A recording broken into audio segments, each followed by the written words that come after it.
I am Dracula, aka Bobby, and I bid you welcome. Using the DVD scene selection, I am doing a scene-by-scene review of my favorite movie, and I bet you can't guess what it is. Dracula, of course. And tonight we are on scene 4. I am Dracula. Notice the dots, reflecting Count Dracula's unusual speech pattern. In this scene, Renfield enters the castle and is greeted by Count Dracula. I have a lot of favorite parts in Dracula, but I really think that this is the spookiest and most memorable scene in the movie, the Dracula equivalent to Psycho's shower scene.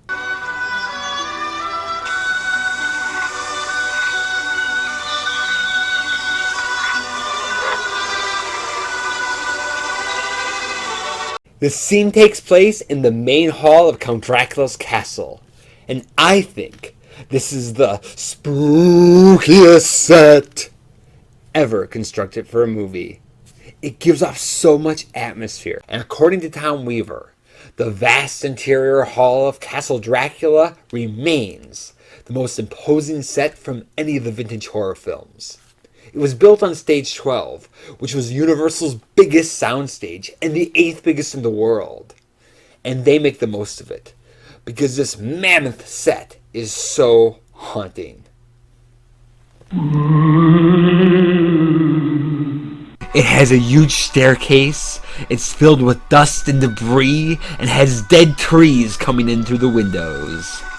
Rats were considered offensive to American audiences, so there are armadillos crawling around, bats flying outside, huge spiders, and the pièce de résistance, an 18 feet in diameter cobweb. According to David Scal, it was constructed on a wire framework and was built up with filaments and rubber cement shot out of a rotary gun, kind of like how you'd make cotton candy. This already grand and detailed set was enhanced even further by a glass painting for the top portion of it. It looks like it's been in disrepair for hundreds of years, as if the whole castle is a vampire's tomb. For Dracula's introduction in this scene, in the original script and in the Spanish version, they were supposed to do a crane shot, going up the stairs to where Dracula is standing. Visually, it's a groovy idea, but I think it would have been wrong for Bela Lugosi. According to Steve Haberman, Todd Browning films Dracula in an understated way, making it more believable. And this compliments Lugosi, because his greatest strength is making you believe he really is Count Dracula. So just matter-of-factly, we see him walking down the stairs. It's filmed like nothing special, to make us think it's nothing special, and not part of a fantasy. As Steve Haberman describes in the Blu-ray commentary, we see Dracula emerging from the darkness, just like the other vermin of the castle, as if he is one of the children of the night. When Bela Lugosi described playing Dracula on Broadway, he said, "The role seemed to demand that I keep myself worked up to a fever pitch, and so I sat in my dressing room and took on, nearly as possible, the actual attributes of the horrible vampire Dracula." And he added, "I was under a veritable spell which I dare not break." With every word, expression, and movement, he embodies that character. And just watching him descend the staircase, you feel that undead evil. And it allows the suspense to build, because you're wondering, what is he going to do or say? Dracula was the first supernatural thriller ever done in sound, so movie audiences had never heard a monster speak before. And the original trailer doesn't show Dracula talking, so this was an anticipated moment, and it did not disappoint. Because his voice would become the most iconic voice in horror movie history. Everyone knows what Dracula sounds like. I am Dracula. Bela was born in Lugos, Hungary, near the western border of the Transylvanian Alps, so his accent was real.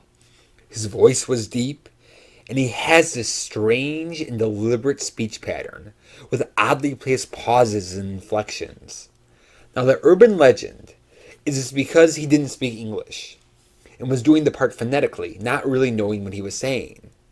The truth is, when he first came to the United States, he did do his early parts phonetically.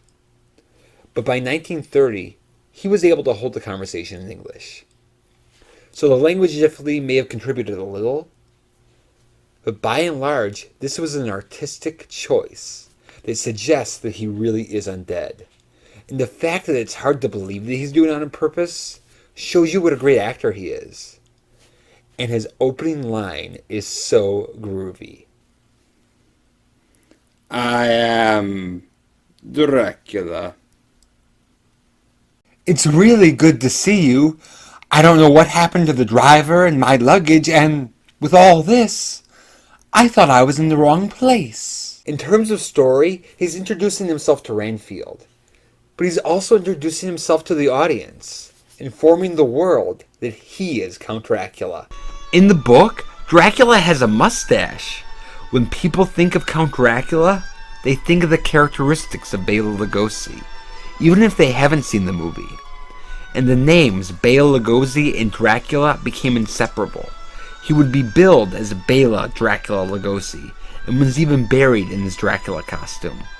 Plus, on a personal level, when he was doing the Broadway play and on the set of the movie, he would repeat over and over, I am Dracula, to get into character. So you get to hear him say the magic words.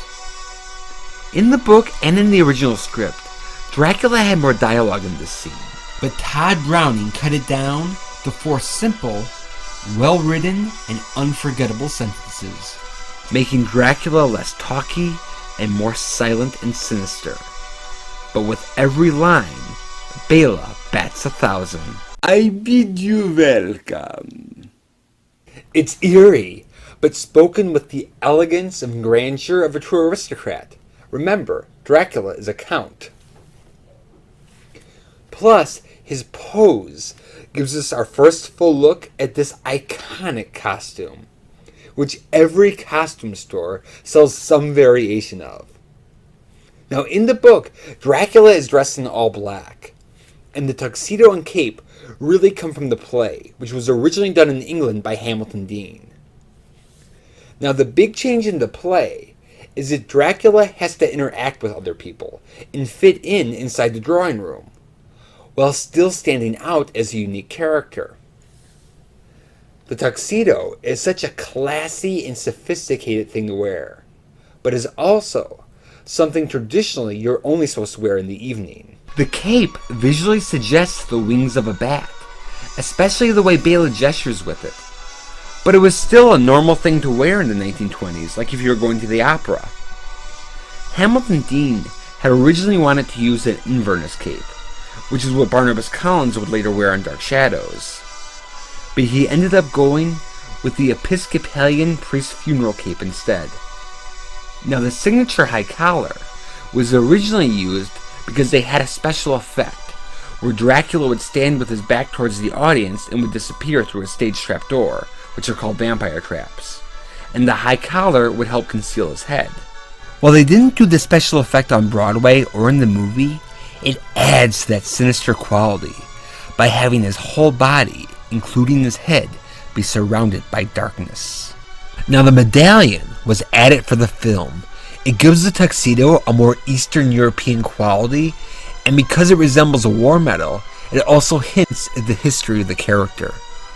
According to Jeff Carlson, who magnificently recreated Bela's costume, its design was based on a combination of a Turkish coin and the Ottoman Medal of Merit Award. And we hear the wolves howl, and Dracula says the creepiest of his many spooky lines. Listen to them, children of the night, what music they make. The American Film Institute ranked it as the 83rd best American movie quote of all time. And it's on my t-shirt. The line is from the book, and it has that rich, gothic literary quality. Wolves are nocturnal predators, and Dracula relates to them as like simpler versions of himself.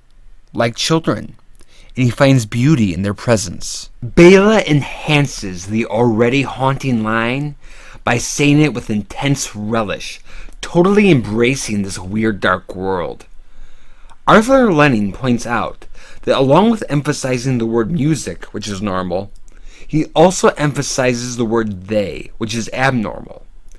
Add to this his strange gesture displaying his thin, skeletal-like fingers, and it comes across as incredibly creepy and magnificently macabre.